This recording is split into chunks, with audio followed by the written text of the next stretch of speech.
آج ہم treat battery limited کا ایک گہرا جائزہ لے رہے ہیں، تو چلیں شروع کرتے ہیں۔ ٹریٹ بیٹری لمیٹڈ یہ ٹریٹ کارپوریشن کی ہی ایک کمپنی ہے نا؟ جی بالکل، ان کی ذیلی کمپنی ہے اور پاکستان میں بیٹریوں کی مارکیٹ کا ایک بہت بڑا نام ہے۔ گاڑیاں، یو پی ایس، ہر طرح کی بیٹریاں بناتے ہیں یہ۔ جی، لیکن ان کی جو تازہ ترین رپورٹ ہے وہ بتاتی ہے کہ یہ سمائی خاصی مشکل رہی ہے، جیسے لوگوں کی قوت خرید میں کمی آئی ہے۔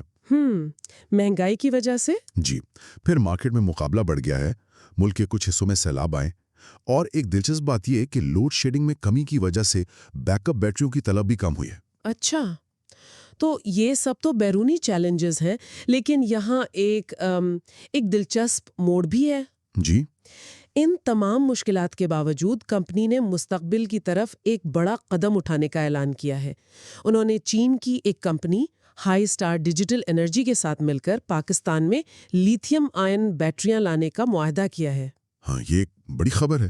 بظاہر تو یہ ایک مثبت پیش رفت لگتی ہے، لیکن ایک مالیاتی تجزیہ نگار کے طور پر یہ میرے ذہن میں خطرے کی گھنٹی بجاتا ہے۔ وہ کیوں؟ لیکن جب کوئی کمپنی اپنے بنیادی کاروبار میں مشکلات کا شکار ہو تو ایک نیا مہنگا منصوبہ شروع کرنا یہ ایک جرأت مندانہ قدم بھی ہو سکتا ہے، اور ایک کہہ لیں کہ مایوس کن کوشش بھی۔ تو سوال یہ ہے کہ کیا ان کے پاس اس نئے منصوبے کو سہارا دینے کے لیے مالی طاقت ہے؟ اور اس کا جواب ہمیں اعداد و شمار میں ملے گا۔ ٹھیک ہے، تو اب آتے ہیں ان اعداد و شمار پر۔ پچھلے سال کی اسی سہ ماہی کے مقابلے میں اس بار کل فروخت یعنی نیٹ سیلز 20.5% کم ہو کر 1,871 ملین روپے رہ گئیں۔ جی، 20% کی کمی بہت بڑی ہوتی ہے کسی بھی کمپنی کے لیے، بہت بڑی۔ لیکن اس سے بھی زیادہ حیران کن بات جو مجھے لگی وہ یہ ہے کہ فروخت میں اس کمی کے باوجود کمپنی کے فروخت اور تقسیم کے خرچات یعنی سیلنگ اینڈ ڈسٹریبیوشن ایکسپنسز وہ 202 ملین سے بڑھ کر 260 ملین روپے ہو گئے۔ ایک منٹ، یہ بات کچھ سمجھ نہیں آئی۔ مطلب آپ کا مال کم بک رہا ہے لیکن آپ اسے بیچنے پر پہلے سے زیادہ پیسہ خرچ کر رہے ہیں۔ یہی تو پہلا بڑا ریڈ فلیگ ہے جس پر ہمیں غور کرنا ہے۔ یہاں ہو کیا رہا ہے؟ اس کی دو ممکنہ وجوہات ہو سکتی ہیں۔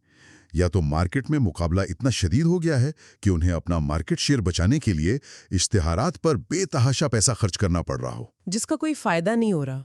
جی بالکل، یا پھر یہ اس نئے لیتھیم آئن منصوبے کے ابتدائی اخراجات ہو سکتے ہیں۔ لیکن اگر یہ نئے منصوبے کے اخراجات ہیں تو کیا کمپنی کو اسے رپورٹ میں واضح نہیں کرنا چاہیے تھا؟ بالکل، ایک شفاف کمپنی ایسا ہی کرتی۔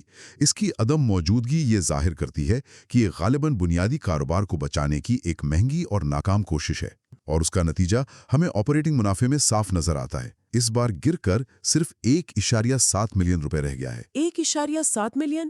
مطلب کمپنی اپنے اصل کام سے تقریباً کچھ بھی نہیں کما رہی۔ کچھ بھی نہیں، اور پھر جب اس میں آپ فائنانس کے اخراجات اور ٹیکس شامل کرتے ہیں تو نتیجہ ایک بڑے نقصان کی صورت میں نکلتا ہے۔ خالص نقصان 16 ملین روپے سے بڑھ کر 118 ملین روپے تک پہنچ گیا ہے۔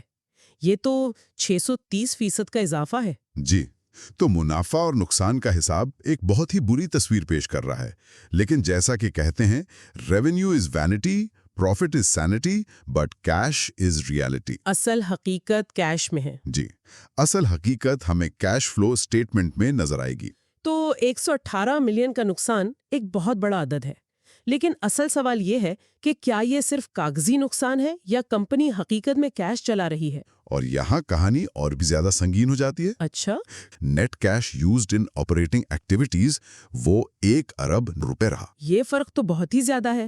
یہ پیسہ کہاں گیا؟ اسے سمجھنے کے لیے ورکنگ کیپٹل کا تصور اہم ہے۔ آپ اسے ایک دکاندار کے گلے کی طرح سمجھیں۔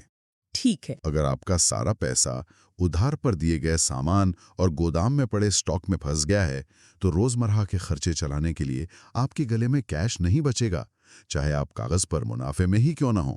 تو ٹریڈ بیٹری کا گلا اس وقت تیزی سے خالی ہو رہا ہے۔ بالکل، اور پیسہ 2 بڑی جگہوں پر جا رہا ہے۔ کون سی؟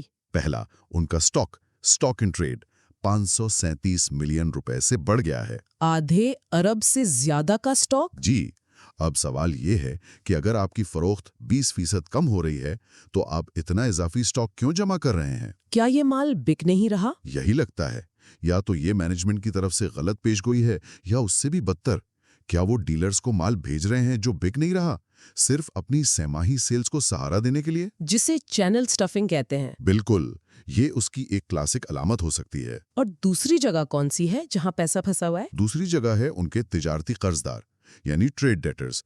वो भी 106 मिलियन रुपए से बढ़ गए हैं। इसका मतलब है कि जिन्हें माल बेचा है वो पैसे नहीं दे रहे? या बहुत देर से दे रहे हैं। तो पैसा ना सिर्फ गोदाम में फंसा हुआ है बल्कि मार्केट में भी फंसा हुआ है। ये कैश साइकिल के लिए एक बहुत खतरनाक सूरत हाल है। तो इस सब का नतीजा ये निकला कि कंपनी अपने काम से कोई कैश पैदा नहीं कर रही, बल्कि 1 अरब रुपए से ज्यादा जला चुकी है। तो इस बड़े सुराख को उन्होंने भरा कैसे? कर्ज लेकर। अच्छा, रिपोर्ट के मुताबिक उन्होंने इस सहमाही में मजीद 580 मिलियन रुपए के कलील मुद्दती कर्जे लिए हैं। मतलब वो एक सुराख को भरने के लिए दूसरा सुराख कर रहे हैं। जी, और ये हमें सीधा बैलेंस शीट की तरफ ले जाता है, जो कंपनी की बुनियाद होती है। तो अगर मुनाफा और नुकसान की कहानी बुरी थी और कैश फ्लो की कहानी खौफनाक, तो बैलेंस शीट हमें क्या बता रही है? क्या कंपनी की बुनियादें मजबूत है? बैलेंस शीट वो इस कहानी को मुकम्मल करती है। असासे बड़े हैं, लेकिन ये अच्छे असासे नहीं हैं। मतलब ये वो असासे हैं जो गैर फरोख्त शुदा स्टॉक और गैर वसूल शुदा रकम की शक्ल में है, जो कैश पैदा नहीं कर रहे हैं। सही। और दूसरी तरफ वाजिबात यानी लायबिलिटीज, वो भी तेजी से बढ़े, खासतौर पर कलील मुद्दते कर्जों की वजह से। इससे कंपनी की लिक्विडिटी पर क्या असर पड़ता है? यानी अगर कल उसे अपने कर्ज अदा करने पड़े तो क्या वो कर सकती है? ये एक बहुत बड़ा सवाल है। कंपनी के मौजूदा वाजिबात यानी वो कर्ज जो अगले 1 साल में अदा करने हैं 8.22 अरब रुपए हैं। 8 अरब 22 करोड़। जी, जबकि उसके मौजूदा असासे यानी कैश और वो चीजें जो 1 साल के अंदर कैश में तब्दील हो सकती हैं, वो सिर्फ 3.87 अरब रुपए हैं। ये तो आधे से भी कम है। जी, ये एक बहुत बड़ा खला है। इसका मतलब है कि हर 1 रुपए के असासे के मुकाबले में उन पर 2 रुपए से ज्यादा का फौरी कर्ज है। लेकिन यहाँ सबसे तशवीशनाक बात इन कर्जों की नौयत है ना? बिल्कुल, ये इस तजिए का शायद सबसे अहम नुक्ता है। वो क्या है? इन कर्जों का सबसे बड़ा हिस्सा, तकरीबन 4 अरब रुपए, मुत्तल्लिका फरीकों यानी रिलेटेड पार्टीज से लिया गया है। अपनी ही पेरेंट कंपनी ट्रेड कारपोरेशन से? जी, और ये एक बहुत बड़ा रेड फ्लैग है। ये रेड फ्लैग क्यों है? कर्ज तो कर्ज होता है, चाहे बैंक से लें या अपनी पेरेंट कंपनी से। नहीं, इसमें बहुत बड़ा फर्क है। बैंक आपको सख्त शराइत पर और आपकी माली सेहत को देखकर कर्ज देता है। ठीक है। जब आप खुद से या अपनी ही पेरेंट कंपनी से कर्ज लेते हैं तो आप माली मुश्किलात को आर्जी तौर पर छुपा सकते हैं। ये इस बात की एक मजबूत अलामत हो सकती है कि शायद बाहर का कोई इदारा जैसे कि बैंक उन्हें मजीद कर्ज देने को तैयार नहीं है। तो ये कंपनी के अंदरूनी इन्हिसार और बैरूनी एतमाद की कमी को जाहिर करता है। बिल्कुल, और इस सबका कंपनी की कुल मालियत यानी इक्विटी पर भी असर पड़ रहा है, जो मुसलसल नुकसानात की वजह से कम हो रही है। तो इन तमाम आदादो शुमार की रोशनी में अगर हम सब कुछ इकट्ठा करें, गिरती हुई फरोख्त, बढ़ते हुए अखराजात, बेतहाशा मनफी कैश फ्लो, बढ़ता हुआ स्टॉक और कर्ज, तो क्या नतीजा निकलता है? देखिए, आदादो शुमार वाज़े तौर पर और बगैर किसी शक के बता रहे हैं कि इस तिमाही में कंपनी की हालत तेजी से बिगड़ रही है। अगर हम किलीदी खतरे की घंटियों की एक फहरिस्त बनाएं तो? जरूर। पहला, गिरती हुई फरोख्त के बावजूद बढ़ते हुए फरोख्त के अखराजात, ये एक गैर मंतकी सूरत हाल है। सही। दूसरा, ऑपरेशन से शदीद मनफी कैश फ्लो जो मुनाफे के नुकसान से कहीं ज्यादा है। तीसरा, स्टॉक और वसूलियों का खतरनाक हद तक बढ़ जाना जो वर्किंग कैपिटल के शदीद बहरान को जाहिर करता है। और चौथा, इस बहरान से निमटने के लिए कलील मुद्दती कर्जों, खास तौर पर अपनी ही पेरेंट कंपनी से लिए गए कर्जों पर बढ़ता हुआ इन्हिसार।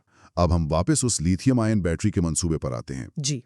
इस तमाम माली सूरत हाल की रोशनी में वो मंसूबा अब कैसा नजर आता है? मेरे ख्याल में अब वो एक बहुत बड़ा जुआ लग रहा है।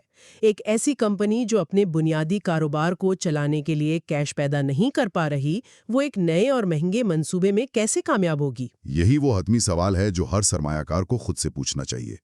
क्या ये मुस्तकबिल का एक दानिशमंदाना इकदाम है जो बिलाखिर कंपनी को इस बहरान से निकाल लेगा, या ये एक ऐसी कंपनी की मायूस कुन कोशिश है जो अपने बुनियादी कारोबार में गहरे मसाइल का शिकार है और इस नए मंसूबे को मजीद कर्ज लेकर चलाने की कोशिश कर रही है? और आदादो शुमार किस तरफ इशारा कर रहे हैं? आदादो शुमार फिलहाल दूसरी सूरत हाल की तरफ ज्यादा इशारा कर रहे हैं। तो آج کے تجزیے کے بعد سامعین کے لیے سوچنے کی بات یہ ہے، جب کسی کمپنی کی رپورٹ میں کوئی بڑی چمکتی ہوئی مستقبل کی حکمت عملی پیش کی جائے تو کیا اسے امید کی کرن سمجھنا چاہیے یا اس دھوئیں کے پیچھے چھپی آگ کو دیکھنے کی کوشش کرنی چاہیے جو اس کے حال کو جلا رہی ہے؟